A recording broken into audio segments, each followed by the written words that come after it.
ጽላቴ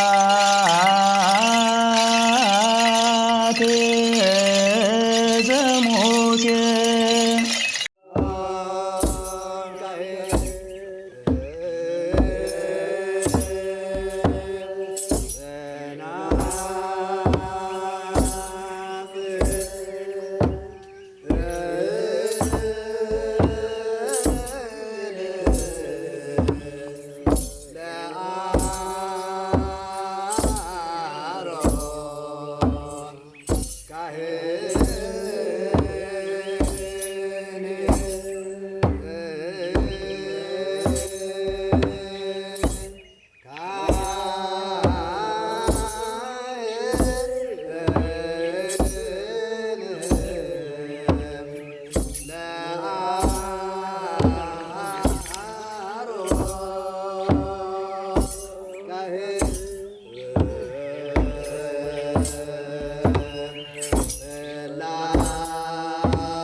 ይርገልና በረከታ ረድኤታ ናይ ሰንበተ ክርስቲያን ቅዱስ ይክብለና በዓለ ስሉቱ ገበና እመቤታችን ወቃል ኪዳናት ሃሎና እንመለ ንስሐ መዋዕለ ፍስሐ ሀበልና እግዚአብሔር አቡነ ዘበሰማያት ወመንፈስ ቅዱስ አሐዱ አምላክ በስመ አብ ወወልድ ወመንፈስ ቅዱስ አሐዱ አምላክ በስመ አብ ወወልድ ወመንፈስ ቅዱስ አሐዱ አምላክ እሞ ናይ ደብረ ብርሃን መያድጊ ወይ ማይ አንበሳ ታሪክ ንሽለይ ማለት እዩ ዝርዝር ብዝርዝር ክንዝርዝሮ ወዛ ደብረ ብርሃን መያድጊ ማይ አንበሳ ተባለት ታሪካዊትን ቅርሳዊትን ከም ምዃና ኦሪታዊትን ከም ምዃና እዚ ብሕጊ ኦሪታዊት ዝነበረት ምዃና ካብኡ ድማኒ بحق وانجل بحموشته مئتي ዓመተ ምህረት ተሰሪሓን ተመስሪታን አባታችን አቡነ መድኃኒነ እግዚ አውዚ ሕጋውን ቅርሳውን ዝኾነ ሚያድግ ዝተባህለ ደብሪ አውዚ ዝቅዱስን ዝውድስን ዝጽልዩን ከም ዝነበሩ በሐሙሽተ ሚእቲ ዓመተ ምህረት ተመስሪታ አውዚ እንስሶም ድማ ብዙሕ ጸሎትን ብዙሕ ታሪክን ዝሰርሑ ከም ዝነበሩ እዩ ብኢዶም ዝሃብዎ ብኢዶም ዘበርከትዎ አውዚ ንዋየ ቅድሳት ድማኒ እምነበረድ ዝተባህለ ካብ ፀሓይን ካብ ወርሕን ዝደመቐ ብኢደ አቡነ መድኃኒነ እግዚ በረከትን ረድኤትን ዝሃብዎ አውዚ ቅርሳዊ ዝኾነ ኣብዚ ደብሩ እዚ ይርከብ እዩ። ካብኡ ቀፂሉ አባታችን አባ ሰላማ ከሳቴ ብርሃን እውን ብኢዶም ብበረከቶም 6 ጽንሃን 5 መስቀል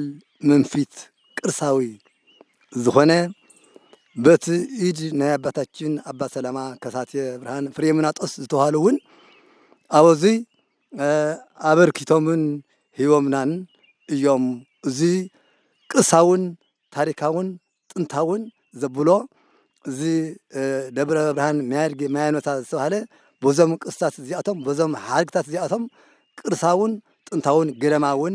ይበሃል እዩ። እወ ካብ ሰብ ስልጣን እውን ቤተ ክርስቲያን ስለ ዘይነበረ ኣብቲ ዘመን ንሱ ካብ ኤርትራ ሰብ ሓለንጊ ወይን ሰብ ስልጣን ድማኔ 44 ሰብ ሓለግን ሰብ ስልጣን ቦት ዘመን ንሱ ኣብ ደብረ ብርሃን ማያንበሳ ወይን ማያድጊ ወይን ድማ ማያንበሳ ዝተባሃለ ቦት ዘመን ንሱ 44 ሰብ ሓለንጊ ካብ ኤርትራ ዝተቀበለሉ ደብሪ እዩ። ካብኡ እውን ማያድጊ ዘበሎ ምኽኒት እውን እንታይ እዩ? ናይ አባታችን አቡነ መድኃኒነ እግዚእ ካውዚ እቲ አድጊ ንሱ እንዳተጻዕነን ካውዚ እንዳጠወረምን ማይ ዒላ ዝተባሃለት ቦታ ፍሉይ ቦታ ጭላ ማይ ዒላ ዝተባሃለት ኣብቲ ቦታ ንሱ ንብዙሕ ዓመታት እንዳገልገሎምን ንብዙሕ ዓመታት እንዳተጻዕኖምን ይነብር። ካብኡ ድማኒ ዳግማዊ ማለት እዩ አንበሳ ይበልዖ። አንበሳ ምስ በልዖ ድማኒ ናይቲ አድጊ ህየንተ ዘገልግሎ ዝነበረ ናሃቱ ድማ 7 ዓመት አገልጊሉ ተባሪኹ ተቀዲሱ ናብ ቦትኡ አቡነ መድኃኒነ እግዚእ አባታችን ፈነውዎ ማለት እዩ። እወ ኣብዚ እቲ ረድኤትን እቲ በረከትን ናውታቶም ኣብዚ ስለ ዘሎ ቅርሳውን ገዳማውን ጥንታውን እምበሃል እዚ ቅርስታት እዚ ኣብዚ ስለ ዝርከብ ኣና ስለ ዝዓረፉ እቶም ጻድቃን አባታችን ዝበረከቱ እዚ ኣባና ይርከብ ማለት እዩ። እወ ኣብኡ ብዙሕ ፀገማት እውን ኣለና እዩ። ናይ ዝደብር እዚ ብገዳማዊ ሚድያ እናተሓገዝናን እናተረዳእናን ንነብር ብዙሓት ሰባት እውን እናተረዳእና ንነብር። ኣብዚ ክልዚ ግን ንእሽትለይ ፍሒኹ ኢልና ምርኣይዎ ረኺብና ኣለና። ካብኡ ድማ ንሕና ኣብዚ ብዙሕ ፀገምን ብዙሕ እንተኣሽሙን ስለ ዘለና ሕዚ እቲ ፀገምና ናይ ብዙሕ ፀገማት ናይ ፖሎፎን ድዩ ናይ መብራህቲ ድዩ ናይ ካልእ ድዩ ፀገም ስለ ዘለና ንሕና ናባኻትኩም ናብ ሚድያ ጽላትን ድማ ናበርክትን ንልምንን ንሰኣልን ኣለና እሞ ስብሐት ለእግዚአብሔር ወለወላዲቱ ድንግል ወለመስቀሉ ክቡር። በስመ አብ ወወልድ ወመንፈስ ቅዱስ አሐዱ አምላክ። በስመ አብ ወወልድ ወመንፈስ ቅዱስ አሐዱ አምላክ። በስመ አብ ወወልድ ወመንፈስ ቅዱስ አሐዱ አምላክ። እሞ መጀመሪያ ክቡራት ወሕዋትና ሊቃውንተ ቤተ ክርስቲያን ከአክሱም ጽዮን ርእሰ አድባራት ወገዳማት ንዓና ፀገምና ክትርእዩ ሓጎስና እውን ክትርእዩ ክትካፈሉ ነትናና ናይ እመቤታችን ናብዚ ዝመጻኹም እግዚአብሔር መጀመሪያ ምስጋና ይብጻሕኩም። ናይ እመቤታችን ምስጋና ምሳኹም ይኹን፣ በረከታ እውን ይፈልየኹም። ስለዚ እቲ መሪጌታ ዝገለጾ ከምኡ እዩ ታሪክ ናይ እዚኣ ነዊሕ እዩ። ምስ ስራሕኩም ከይፀባእኩም ሕፅረ ሕፅረ ቢልና ኢና ክንዛረብ። ናይ እመቤታችን ታሪክ መጨረሻ ይብሉን። ቅድሚያ ኩሉ ጥንታዊትን ቅርሳዊትን እመቤታችን ምዃና ዝፍለጥ እዩ። ያውም ንራብዓይ ጊዜ እያ ትስራሕ ዘላ ሕዚ። መጀመርያ እንታይ ነይሩ? ህድሞ ነይሩ። ንክንደይ ዓመት አገልጊሉ ድሕሪኡ ሳዕሪ ነይሩ። ንክንደይ ዓመት አገልጊሉ ድሕሪኡ ወኒ ቆርቆሮ ተኸዲኑ ቆርቆሮ ተኸዲኑ ናይ ጽበት ነይሩዋ እምበር ጽቡቕ እዩ ነይሩ። ግዜያዊ ስራሕ ህንፃ እዩ ነይሩ። ጽቡቕ እዩ ነይሩ። ግን አጋጣሚ ኮይኑ በዚ ናይ ኩናት ሓደጋ ኣብዚ መጽያ ኮይና ንጭላ ስለ ትትኩስ ዝነበረት ቋምብላ እናነቕንቆ ነቆየ ብ4-5 መዓዝን ተተርጊኡ ብደገ ኮይንካ ንውሽጢ ይርአ፣ ብውሽጢ ኮይንካ ንደገ እዩ ዝርአ ነይሩ። በርቲ ቤተ ክርስቲያን ንዓና መሕለፈና ነይሩ። ግን ብሰንኪ ጦርነት ግን ያው ናብ ሓደጋ በፂሓ ዝርአና ሰብ ስርሕዋ እንዶ ክንሕግዘኩም ዛ ቅርሳዊት እዚኣስ ንምንታይ እያ ትትርፍ ዘላ እናበለና እዩ ሕብረተሰብ። ሕዚ አጋጣሚ ኮይኑ መስራት ተጀሚሩ ድማ ኣብኡ ድማ ብጣዕሚ ብደገ ይኹን ብውሽጢ ሓገዝ ጽቡቕ ተራዳዲእና እዩ። ካብኡ ዘይነዓቕ ድማ ብመተሓባበርቲ ወይዘሮ ሃይማኖት ገራ አድሃኒ ዝተባሃላ ኣብዚ ከተማ ዝነብራ ጓል ሓፍቱ እየን መምህር ፀጋይ ሊቀ ብርሃናት ገብረ ዮሃንስ ዘይዘከርና ዘይሓልፍ ሊቀ ብርሃናት ኣቦኦናተን ኮይኖም ከዘራርቦ እስኪ ምፁ ኢለን ኣብኡ ተራኺቦም መምህር ፀጋይ እውን ዘይናዓቅ ኣብዚ የብፅሕዎ እኒሄ መምህር ፀጋይ እዩ ኣብዚ ይወፅእ እኒሄዎም ተረፈ እንዲያውም ሻው ዝሐሸ እዋን እዩ ነይሩ ሎሚ እቲ ንግዲ ናይ ዓለም ኣበይ በፂሕ እኒሄ ቁርብ ምስ ተረፈ እዩ ኣቋሪፅና ዝሮ ዝሮ ከምኡ እዩ እኒሄ እቲ ነገር ኣብ ፅቡቕ ደረጃ ኣይበፂሕና ቁርቢ ተሪፍዎ ነይሩ ግን ኣጋጣሚ ኮይኑ ማዕንቀፍ ተዘይረክብ ዶ ተዓንቂፉ ከምኡ ኮይኑ ካብኡ ታሪክ ናይ ኣቡነ ሰላማ ዝበሃል ነበረ 5 መስቀልን 6 ፅንሃን ዝበሃል እታ ናይ ኣቡነ ሰላማ መስቀል እዚኣ እያ ከምዚ መሰላ 4 ጠፊአን እየን ተወሪረን እየን ብጉዲት ተወሪረን እየን ፅንሃ እውን 5 ተወሪረን ሓንተላ ሓንቲ እኒአቶ ኣላ ኣብዚ እዚ ተወሪሩ ጠፊኡ እዩ ናይ ኣቡነ መድሃይነ ዝጎኒ ብዙሕ እዮም ስምዐ ዓብዪ ስምዐ ኣሎ ሕዚ መብራህቲ ብዙሕ እዋን እናተጠቐምናሉ መፂና እኒሄ ተቕርሱ እውን ተረፈ ኣለዎ እዩ ክሳብ ሕዚ ነሃዚ ኩስኩስቲ ናይ ንፍቂ ነሃዚ ኩስኩስቲ እውን ምስቲ እምነበረድ መርጌታ ዝገለፆ ነሃዚ ኩስኩስቲ ዳግም ተሰሪቑ ጠፊኡ እምበር ነሃዚ ኩስኩስቲ እውን ነይሮም ብኢዶም ዝሃብዎ ካብኡ እቲ ታሪክ ኣብዚ ብዙሕ ኣገልጊሎም እዮም ሃለቃ ኣባይ እናተባህሉ ካብኡ ናብኡ ምስ ደየቡ ድማ በቲ ኣድጊ ይመላለስ ነይሩ ኣድጊ ኣንበሳ ምስ በልዐ ዘይተኣዘዘ ሓዚኖ ናብ ጎይትኦም ሰሚዖም ስቃወም ድሓር ጎይታ ኩሉ ይከኣሎ ንምንታይ ኣንበሳ ዘይተኣዘዝካ ንምንታይ በሊዕኻ ንዓ ተካዮ ናይቲ ኣድጊ መዋእል ተባሂሉ 7 ዓመት ተፃዒኑ እዩ ተንበሳ ኣይፈርሖን ሰብ ቀናይ ኣናብስቲ እዮም ነይሮም ኣባታችን ኣቡነ መድሃይነ ግዜ ካብኡ 7 ዓመት ተፃዒኑ ኪድ ባሪኸካ ኢሎም ምስ ባረኽዎ ኣይከደን ሞይቱ ኣብቲ ዓዲ ሞይቱ ቆርቦት ተቐሊጡ ኣብቲ ዓመት ተስካረባይ ኩሉ ግዜ ወንበሪ ዝወፅእ ከም ልብሰ ደብዚ ቅዮስ ክብሪ እዩ ስለዚ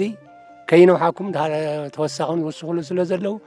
ናይዛ እመቤታችን ኩሉ እቲ ብቅርሲ ብኣካል ዝርአ ክረአ ይኽእል እዩ መፃሕፍቲ እኒሄ ፅንሃ እኒሄ ስምዐ እውን እኒሄ እታ ናይ ኣቡነ ሰላማ መስቀል ግን እዚኣ እያ ሰራይ ቁራን ጳጳስ ኮይኖም ዝሃብዋ ገፊሒት መግለፂ እዩ ካልእ ክውስኽሉ ስለ ዝኾኑ ግን ንዓቶም ቦታ ኸንቦሞ እግዚኣብሔር እንኳ ኣምሳኻትኩም ኣረኣየና ኣማኻትኩም እታ እመቤታችን ብፀሎት ናይ እመቤታችን እንኳ ሰላም መጻኸም ብሰላም ድማ ይምለስኩም ብዛዕባ ቅድስት ቤተ ክርስቲያን ደብረ ብርሃን መያድጊ ወይ መያንበሳ ኣብ ርእሰ ዋኒን ከም ዝተገለጸ ቅድስት ማርያም ደብረ ብርሃን መያድጊ ዝተባህለሉ ምኽንያት ታሪኽን ታሪኻዊ ቦታን ንምዝርዛር ካብቶም ጥንታውያን ቤተ ክርስቲያን ዝኾነት ቅድስት ማርያም ደብረ ብርሃን መያድጊ ወይ መያንበሳ ሓንቲ እያ ቀዳማይ ብ500 ዓመተ ምህረት ከም ዝተተኸለት ብ12 ክፍለ ዘመን ብኦሪት ብሕጊ ኣምላኽን ጸሎት ዝበጽሓ ከም ዝነበረ ዝግለጸላ ብኻልኣይ ኣባ ሰሎማ ካሳቴ ብርሃን ኣብ ግዜ ጳጳስንኦም ዝሃብዎ ወይ ዝመጽወትዎ ንታሪኽን ቅያን ምስክርነት ካብ ዝኾነ 6 ፅንሃን 5 መስቀልን ኣበርኪቶም ዝሓለፉ ኣባ ሰሎማ ሳልሳይ ኣባታችን ኣቡነ መድሃይነ ዝጊ ሃለቃ ኣባይ ዝጽልዩልን ዝቅድሱልን ዝነበሩ ብኢዶም እውን ካብ ዘበርኮትዎ ታወት ነሃስ ኮስኩስቶን ዓብይ ስምዓን ከም ዝሃቡ ይፍለጥ ቆፂሎም ናብ ገዳም ደብረ መንኮል ምስ ደየቡን በኣምልኾቶምን ብጸሎቶምን ኣብዚ ቅዱስ ቦታ ፍሉይ ሩባ መዒላ ዝተባህለ ኣድጊ ብምልኣኽ 15 ኪሎ ሜትር ልዑልኢን ብምጓዓዝ ኣድጊ ባዕሉ ምስተመልአ ባዕሉ ብዘይሰብ ዝወስድ ማይ ምንባሩ ብኡ መሰረት ድማ መያድጊ ዝተባህለሉ ዳግማይ ነታ ኣድጊ ተጻዒኑ እናኸደ ኣንበሳ ኣብ መንገዲ ጸኒሑ እንትበልዖ ብኡ ዝኣክል ብናቶም ጸሎትን ብቕዓትን ነታ ኣንበሳ ኣዚዞም ብምምጻእ ን7 ዓመት ካብቲ ኣድጊ ዘምጽሉ ዝነበረ ቦታ 15 ኪሎ ሜትርን ልዑልኢን ብምኻር ተጻዒኑ ማይ ዘምጽእ ምንባሩ ይፍለጥ ብድሕሪኡ እውን እዩ መኣንበሳ ዝበሃል ሹም ስያሜ ዝተዋህቦ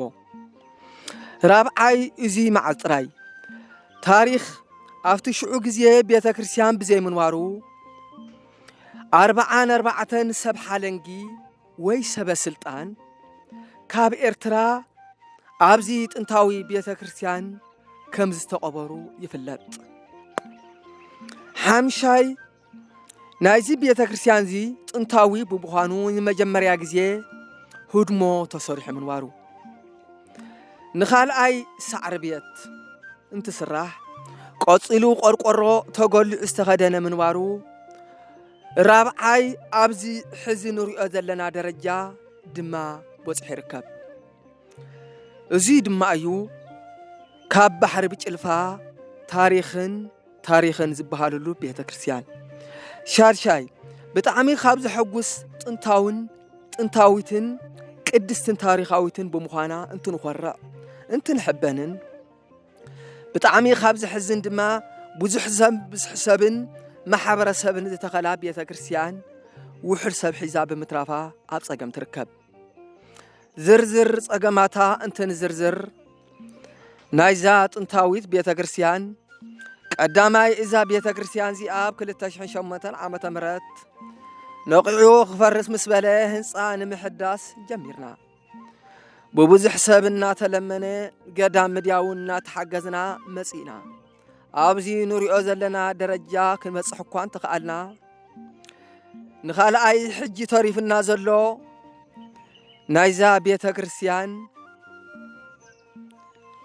ይጀመር ተጀሚሩ ዳ እምበር ኣብ መፈፀምትኡ ብዙሕ ጉለታት እኳ እንተጋጠማ ካብ ዘጋጠማ ጉለታትን ሕፅረት ኢኮኖሚ ብዘጋጠመናን ብዝተወሰነ ማዕጾ ይተርፍ ቢትሮ ብምልኡ ከም ዘለዎ ምልማፅ ይኹን ዋላ ውሽጥን ደገን ቦሎፎን ማትሬላ ወይ ስራኒክን መብራህትን ፅርግያ ቀለም ናይ ውሽጥን ናይ ደገን እንትኸውን ብውስን መልክዑን ትንገልፅን ኣብ ውሽጥን ኣብ ደገን ዘሎ ዲያስፖራ ትግራይን ኣብ መላእ ዓለም ዘሎ ማሕበረሰብን ህዝብን ክርስቲያንን ናይ ገንዘብን ናይ ንብረትን ማተርያል ንኽትሕጉዝና ንመንፈሳዊ ትሕትና ነቕርብ። ምስ ሙሉእ ህዝብን ካህናትን ዓበይቲ ዓድን መንበሳ ሰበኻ ጉባኤን ህንፃ ኸሙት እየን። ናይዛ ቤተ ክርስቲያን እዚኣ ካብ ባሕሪ ብጭልፋ እንተዘይኮይኑ ዘርዚርካ ክከኣል ስለ ዘይኽእል ጥራሕ ዳ እምበር ብማንም ናይ ጥንታዊት ቤተ ክርስቲያን ብምዃና ሰብ ሓለንጊ ሰብ ቅያን ብመሪሕነት ካብ ዝፍለጡ መራሕቲ ዝቕበሩላ ዝነበሩ ካልኣይ እውን ኣኽሱም ፅዮን ዘይሰዓመ ማሕበረሰብ ኣጋጣሚ ብሕፅረት ገንዘብ ይኹን ብኻሊእ ብዝተፈላለየ መንገዲ ዝተረኸ ኣካል ኩሉ ማሕበረሰብ ኣብዚ ይስዕ ምንባሩ። ሳልሳይ ክፋል ክልተ ሃገር እያ። ብናይ ኤርትራ ብዙሓት ከምቲ ዝግለጽ ነበረ ሰብ ሓለንግን ሰበ ስልጣንን ብኢትዮጵያውን ከምኡ ብኣንከረ ባርኳ ከዓ ብልዑልን ብጥንታዊትን ብተኣማንነትን ካብ ትግለጽ ቤተ ክርስቲያን ምዃና እውን ካብ ባሕሪ ብጭልፋ ጭልፈ ኣቢልና ክነልዕል። እዚ መዓዝ ጥራይ ናይዛ ቤተ ክርስቲያን እዚኣ ሕዚ ንሪኦ ዘለና ናይ ማሕበረሰብ ሕፅረት ኣጋጢሙ ምስ ናይ ማሕበረሰብ ሕፅረት ድማ ሕፅረት ኢኮኖሚ እንተጋጥም ክሳብ ሕዚ በፂሑንያ ዘለና ብናይ ደገ ሓይሊ ናይ ዲያስፖራ ይኹን ናይ ተወለድቲ ሃገር ካብ ትግራይ ሓሊፎም ካብ ኣዲስ ኣበባ ንነብስን ህይወትን ንምምላእ ኢሎም እናተመውፆተ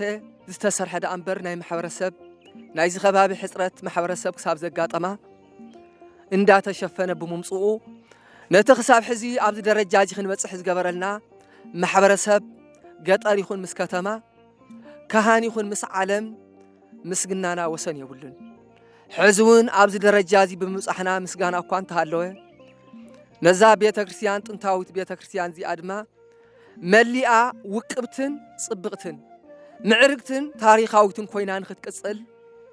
ሕቶ ንማሕበረሰብ ተልዕል ስለ ዘላ ኩሉ ማሕበረሰብ ኣብ ደገነ ውሽጥን ዘሎ ድጋፉ ንኸይፍለበና ፃውዕትና ንቐርብ። ምኽንያቱ እዚ ቤተ ክርስቲያን እዚ ከየምልጠልና እውን ናይ ዕድል ጉዳይ ንክኸውን ዕድል እውን ክሳብ ዝኾነ ናይ ጥንታዊት ቤተ ክርስቲያን ክሳብ ዝኾነት መርአያ ዝኾን ቅርስታት ካብ ዘለዋ ብምዃና ዘሎ ሃፍትና ንብረትናን ዘሎ ቅርስታትን እንትዝረፍን ክሳብ ሕዘብ ደረጃ እዚ እናተጓሳቆለት ትመፀት ቤተ ክርስቲያን ብምዃና ኩሉ ማሕበረሰብ ሕዝውን ኢድን ጓንትን ኮይና ክንተሓጋገዝ ሕዝውን ደጊምና ጻውዕትና ንቐርብ ኣካውንቲ ናይዛ ቤተ ክርስቲያን ደብረ ብርሃን ማይ ኣንበሳ እንትንገልጽ 1,1841,86 ደጊሜ 1,1841,86 ኣቦ ወንበር ደብረ ብርሃን ማይ ኣንበሳ ቀሺ ገብረ ጻዲቕ ምሩጽ ቁጽሪ ስልኪ 0902057691 ደጊሜ ኣቦ ወንበር ደብረ ብርሃን ማይ ኣንበሳ ቀሺ ገብረ ጻዲቕ ምሩጽ ስልኩ ቁጽሪ 0902057691 ኣካውንቲ ደጊምና ሕዝውን 1,1841,86 እሞ ዝትርእይዎ ዘለኹም እዚ ናይ ኣባታችን ኣቡነ መድኃኒነ እግዚእ ቅርሲ ኣብዚ ዝገደፍልና እዩ። ምክንያቱ እዚ ቦታ እዚ ቅዱስን ብፁዕን ጥንታውን ዘብሎ በዚ እዩ። እዚ በዚ ዘዕፀት ማዕፀ ብዳግ ገርና በዚ ገርና እንዳዓፀው ፀኒሐምና ክስቶ እዩ ዝየጥርይዎ ይባሃል። እዚ መክፈቻ እዚ ማለት እዩ። እዚ ናይ ኣባታችን ኣቡነ መድኃኒነ እግዚእ እዩ። እዚ ናይ ኣባ ሰሎማ ከሳቴ ብርሃን ዝሃቡና እዩ። ተረፍ ተወረረ እዩ 6 ፅንሃ እዩ ነይሩ። ካብተን ፅንሃ እዚኣ ሓንቲ ቀርያ ነቶ ካብተን መስቀል እዚኣ ናይ ኣባ ሰሎማ እዚ ናይ ኣባታችን ኣቡነ መድኃኒነ እግዚእ እዚ ናይ ኣባታችን ኣቡነ መድኃኒነ እግዚእ እዩ። ተረፍ ተወረረ እዩ። ጉዲት ትበሃል ነይራ ቤተ ክርስቲያናት እንዳቃፅለት ትኸይድ ተረፍ ዝተረፈ እዩ። እዚ ዝነትርእይዎ እዚ እውን ናይ ኣባታችን ኣቡነ መድኃኒነ እግዚእ እዩ። እዚ ዓረብ ተባለ ንጉስ ዝመፅወታ እያ እዚኣ። እዚ እዩ እቲ ቅርሳውን ጥንታውን ዘብሎ ቤተ ክርስቲያን እዚ እስኪ ፈታ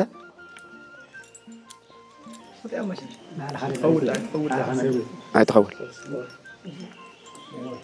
ረኸ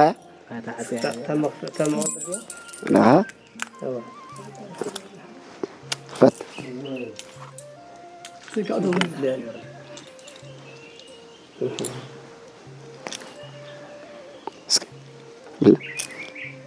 ረኸ እዚኣ በዚ እዩ ማዕፀው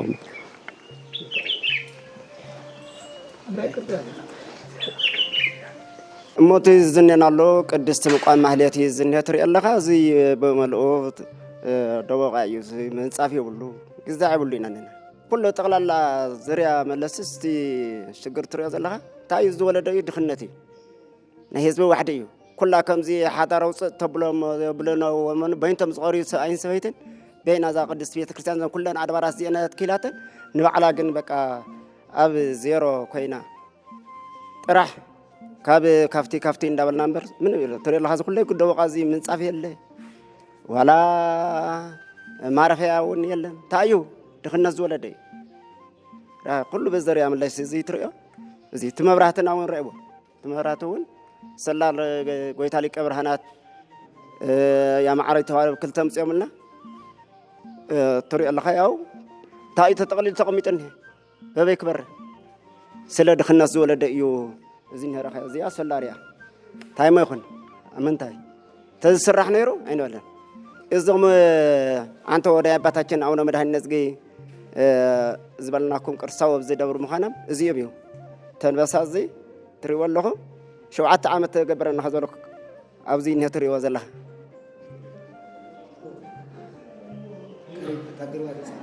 እዚ ታጊርባ ተፃዕና እውን ትሪኦ ኣላ ኣብ ዝባና እኒሀቶ ትሪኦ ኣላ። ካብዚ ተበጊሶም እቲ ሰብ ምስ መፅኦም ናብ በንኮል ዝንሄ ወሕይ ካብዚ ዘበገሶም ሰብ ምስ ኮነ ጻድቃናት ሰብስ ክበዝሖም ክሪኦም ባሕትውና ባሕታው ስለ ዝነበሩ ንበንኮል ደይቦም ካብ በንኮል እንዳመፀ ኣድጊ ማይ ተጻዕኒ ይኸነሩ ኣንበሳ መገድ ጸኒሑ ይሮ ኦይ ኣድገይ 7 ዓመት የገልግለኒ ይነሩ 7 ዓመት ተግበርኒ ኢሎም ኣባታችን መድኃኒት ግዲ ኢዶም ባሪኾም ኣንበሳ ኣብዚ ማይ ዒላ ዝቦታና እዚ ኩሉ እዚ ትሪኦ ዘለኻ ኣብዚ ክንደይ ኣብ ሓንቲ መቃብርስ 3-4 እንዳተተራእሰ እሞ እንታይ ክባል እዚ ዘውፃናዮ እዚ ክስራሕ ተሎ ግደፎ ብጣዕሚ ስለምንታይ ሰዝሮ ሰብ በዝሒ ከኤርትራ ይተርፍ እዚ ካብ ካልእ ይተርፍ በይና እዚ ኣዝኸለው ዝነበረት ቤተ ክርስቲያን ብጣዕሚ ርእሲ ናብ 8 ሜትር ተኳዒቱ እዚ ተጻሪኡ ተተኺሉ ዝንሄ ቤተ ክርስቲያን እዚ እሞ እዚ ትሪእዎ ዘለኹም ነባር ብስመ መጽሓፈ ስንክሳር ብብራንዳ ተጻሕፈ ይኹን እምበር ሕይቲ ብጣዕሚ ዘሐጉስ ጥንታዊ ቤተ ክርስቲያን ጥራሕ ናይ ዘ ዓደዚ ዘይኮነስ ናይ ብምሉእ ህዝበን ከረባር እኳ ዝተኸሎ ነባር ቤተ ክርስቲያን ይኹን እምበር ጸገማቱ ግን ብዙሕ እዩ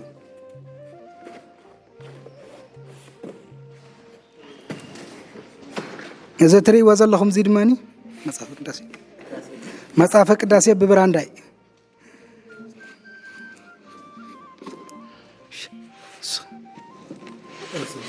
እዚ ትሪእዎ ዘለኹም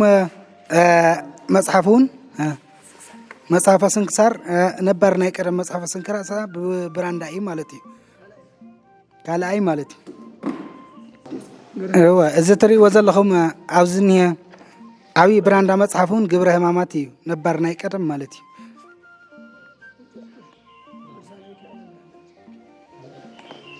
هو ግን እንታይ እዩ ዋና መሰረቱ ዘውዝን ይኹሉ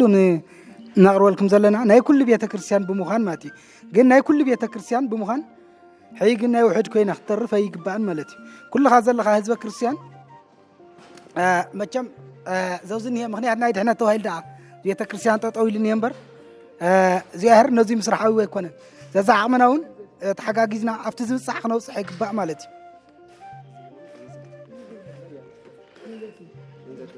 ايوه اذا توصل زلات ري وازلهم عبي براندا مصحفون مصحفه جنزت ناي قدمي مالتي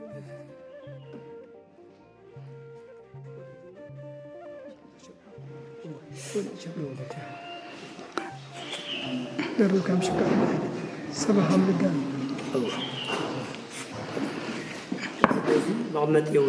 ايوه اذا وزني كل تري وزلهم وياو قلصين معهم صيل فتورعيني مغمط يولن بصرونت يتكريستيان يتمالئن او الراس غمط ناي كلكم مصحفتي كلنا زطرنا ما نطري وزي يبال اذا تري وزلهم مصحفون نبار ناي قدم يو ناي ابونا سامئيل ماي صلوت زهليلو يا مالتي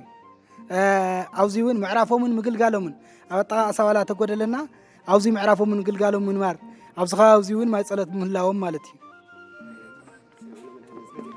ايش اذا تري وزلهم عبي براندا مصحفون ناي اون مدانسغي غدليو زبيته كريستيان زي بزح سب ناي دغ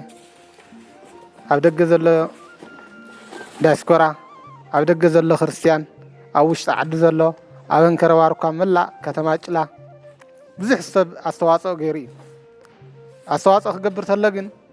تهنصا غفيح سلازخونه كبيد هنصا سلازخونه ايو ገንዘብ ምእኻል ሲንና ሕይ ተሪፍና ዘሎ ከም ዝረአ ዘሎ ተወሰነ ማዕጾ ቢትሮ ብሙሉእ ቦሎፎን ብሙሉእ ገና እዩ ማትሪያላ እዚ ወይ ሰራሚክ ገና እዩ መብራህቲ ቀርዮ ገና እዩ ጽርግያ ኣብ ዘዋን ኮርኖ እዩ ገና እዩ መንገዲ የውልን ኣብ ቀጻላይ እውን ካብ 5000 ክሳብ 10000 ህዝቢ ከገልግል ዝኽእል ቤተ ክርስቲያን እዩ ምክንያቱ እቲ ከተማ ናብዚ እትይዎ ኣሎ كأتوت الله حجينا تشجرنا زلنا أمبر زج بيت كريستيان زي قلقالت زهو كحمش تشح كساع 10 هذي خجل قلت تسويت زجبري أبدي زلوا محبر سو وحدي أبدي زلوا كهنات وين محبر ውሕዳት እዮም ካብ 2008 ዓመተ ምህረት ብናፃ እዮም ዘገልግሎ ዘለዉ ካህናት ነዚ ንምስራሕ ብማለት እዩ ኩሉ ህዝበ ክርስቲያን ዳስፖራ ኣብ ደገ ዘሎ ይኹን ኣብ ውሽጢ ዓዲ ዘሎ ይኹን ኣብ ኤርትራ ዘሎ ይኹን ኩሉ ዘዛዓሙ ሓንቲ ዶላር ቅርሺ ክሕግዘና ኢና ንላዎ ብትሕትና ንልምን ኣለና ማለት እዩ